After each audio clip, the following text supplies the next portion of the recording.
ಇದ್ದೇ ಇದೆ.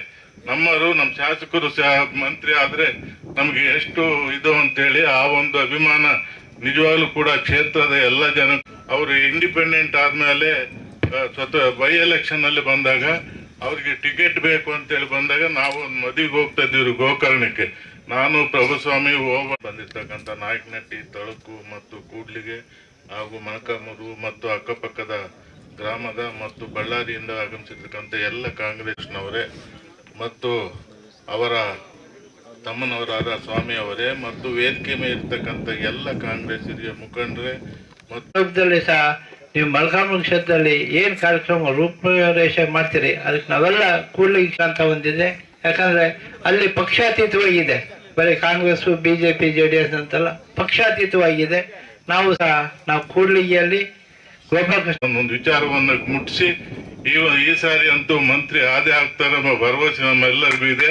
ಆದ್ದರಿಂದ ದೇವರು ತಿಪ್ಪೇಸ್ವಾಮಿ ಅವರಿಗೆ ಆಶೀರ್ವಾದ ಮಾಡಿ ಈ ಬರ್ತಕ್ಕಂಥ ಕ್ಯಾಬಿನೆಟ್ ವಿಸ್ತರಣೆಯಲ್ಲಿ ಮಂತ್ರಿ ಆಗಲಿ ಅಂತ ತಮ್ಮಲ್ಲಿ ಕೇಳ್ಕೊಂಡು ಎರಡು ಮಾತುಗಳು ಮುಗಿಸ್ತೇನೆ. ಜೈ ಹಿಂದ್ ಜೈ ಕರ್ನಾಟಕ. ಯಾಕಂದ್ರೆ ಗೋಪಾಲಕೃಷ್ಣ ಅಂತವ್ರನ್ನ ಒಬ್ಬರನ್ನ ಆದ್ರೆ ಮಾತ್ರ ಅದು ಇನ್ನ ತೂಕ ಆಗುತ್ತೆ ಅಂತ ಅದು ಅಕ್ಷರ ಸತ್ಯ ಅಂತ ಹೇಳ್ತಾ ಇದಕ್ಕಾಗಲಿ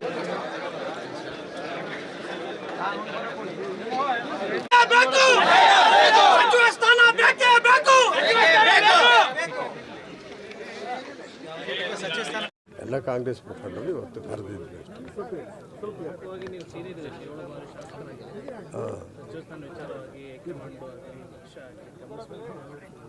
ನಾನು ಸುಮಾರು ವರ್ಷಗಳಿಂದ ನಾನು ಶಾಸಕನಾಗಿದ್ದರೂ ಕೂಡ ತಮ್ಮೆಲ್ಲರಿಗೂ ಗೊತ್ತಿರುವ ಹಾಗೆ ವಿಜಯನಗರ ಜಿಲ್ಲೆ, ಬಳ್ಳಾರಿ ಜಿಲ್ಲೆ, ಚಿತ್ರದುರ್ಗ ಜಿಲ್ಲೆಯಲ್ಲಿ 3 ಜಿಲ್ಲೆಗಳು ಕೂಡ ನಾನೀಗಾಗಲೇ ಶಾಸಕನ ಕಾರ್ಯ ನಡೆಸಿದ್ದೀನಿ.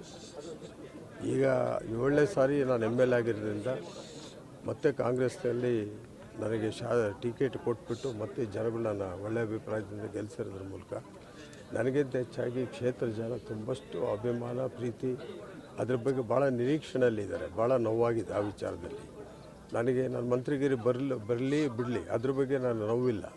ಆದರೆ ಜನ ನಮ್ಮನ್ನು ನಂಬ್ಕೊಂಡಿರ್ತಕ್ಕಂಥ ಒಂದು ಸಲ ಆದರೂ ಜೀವನದಲ್ಲಿ ಒಂದು ಮಿನಿಸ್ಟ್ರ್ ನೋಡೋಣ ಅನ್ನೋ ಆಸೆ ಸಾಮಾನ್ಯ ಜನಗಳಲ್ಲಿ ಕೂಡ ಇದೆಯಲ್ಲ ಭಾವನೆಗೆ, ಅದು ಭಾಳ ನೋವು ತರ್ತಕ್ಕಂಥ ವಿಚಾರ ನನಗೆ. ಅದು ಆ ಕಾರಣದಿಂದಾಗಿ ಒಂದು ಮಂತ್ರಿಗೆ ಕೊಟ್ಟರೆ ನನಗೆ ಮುಖ್ಯವಾಗಿ ಅಲ್ಲ, ಜನಗಳ ದೃಷ್ಟಿಯಿಂದ ಆದರೂ ಜನಗಳ ಮನಸ್ಸಿಗೋಸ್ಕರ ಆದರೂ ಈ ಕ್ಷೇತ್ರದ ಒಂದು ಗೌರವಕ್ಕೋಸ್ಕರ ಮೊದಲಿಂದ ದುಡ್ಕೊಂಡು ಬಂದಿದ್ದ ಕ್ಷೇತ್ರ. ಯಾವಾಗಲೂ ಕೂಡ ಪಾರ್ಟಿ ಬಿಟ್ಟು ಯಾವತ್ತೂ ಮುಂದುವರೆದು ಹೋಗಿಲ್ಲ. ಇಂಥ ಒಂದು ಪಾರ್ಟಿಗೆ ಸ್ವಲ್ಪ ಗೌರವವಾಗಿ ಕೊಡ್ತಕ್ಕಂಥ ಕೆಲಸ ದಯವಿಟ್ಟು ಈ ಮಧ್ಯ ಕರ್ನಾಟಕ ಬರ್ತಕ್ಕಂಥ ಚಿತ್ರದುರ್ಗ ಜಿಲ್ಲೆ, ಬೆಂಗಾಡು ಜಿಲ್ಲೆ, ಅದರಲ್ಲಿ ಅತ್ಯಂತ ಹಿಂದುಳಿದ ತಾಲೂಕು ನಮ್ಮ ಮೊಳಕಾಲ್ಮೂರು ತಾಲೂಕು, ಈ ಕ್ಷೇತ್ರಕ್ಕೆ ಏನಾದರೂ ಮುಂದಿನ ಹೆಚ್ಚಿನ ಕೊಡುಗೆ ಕೊಡೋದಾದರೆ ದಯವಿಟ್ಟು ಈ ಸರ್ಕಾರದಲ್ಲಾದರೆ DK ಶಿವಕುಮಾರ್ ಅವರ ಸರ್ಕಾರದಲ್ಲಾದರೂ ನಾನು ಮಂತ್ರಿ ಸ್ಥಾನ ಕೊಡಬೇಕು ಅಂತೇಳಿ ನಾನು ಕೇಳ್ತಾ ಇದ್ದೇನೆ. ಒಳ್ಳೆಯ ವ್ಯಕ್ತಿ ಮತ್ತು ಒಳ್ಳೆಯ ಮನಸ್ಸಿಂದ ನಮಗೆ ಮಂತ್ರಿಗೆ ಸಿಗೋ ಭರವಸೆ ಇದೆ ಅಂದರೆ ಅದ್ರ ಬಗ್ಗೆ ನಾನು ಹೇಳೋಕ್ಕಾಗೋದಿಲ್ಲ. ಬಟ್ ನನಗೆ ಎಲ್ಲೋ ಒಂದು ಕಡೆ ನಂಬಿಕೆ ಇದೆ ನನಗೆ ಯಾವತ್ತು. ಯಾಕಂದರೆ 7 ಸಾರಿ ನಾನು ಗೆದ್ದಿದ್ದೀನಿ. ಆಮೇಲೆ ಸೀನಿಯರ್ ಇದ್ದಾರೆ ಎಂಬುದು ಅವ್ರಿಗೂ ಎಲ್ಲ ಮನಸ್ಸಿನಲ್ಲಿ ಒಂದು ಕಡೆ ಇದೆ. ಹೀಗಾಗಿ 1 ಸಾರಿ 2 ಸಾರಿ 3 ಸಾರಿ ಗೆದ್ದಿರೋ ಕೂಡ ನಾನೇ ಸೀನಿಯರ್ಗಳು ಅಂತ ಹೇಳಿದಾಗೆ ಆ ಥರ ಚಾಲೆಂಜ್ ತಗೊಂಡು ಮತ್ತು 7 ಸಾರಿ ಆಗಿರೋ ಗತಿ ಏನಾಗಿರಬೇಕು, ಆ ಭಾವನೆ ಕೂಡ ಅವರಲ್ಲಿ ಇರುತ್ತೆ ಅಂತ ನನಗೆ ಅಂದ್ಕೊಂಡಿದ್ದೀನಿ. ಆ ಒಂದು ಕಾರಣದಿಂದ ಎಲ್ಲ ಒಂದು ಕಡೆ ಒಳ್ಳೆ ಭಾವನೆ, ಒಳ್ಳೆ ಅವಕಾಶಗಳಿದೆ ಅಂತ ಅಂದ್ಕೊಂಡಿದ್ದೀನಿ. ಮಂತ್ರಿಗಿರಿಗೋಸ್ಕರ ಕಾಲಿಗೆ ಬೀಳೋ ಲಾಬಿಗಳು ನಡೀತವೆ ಸರ್, ನೀವು ಬೀಳಲ್ಲ?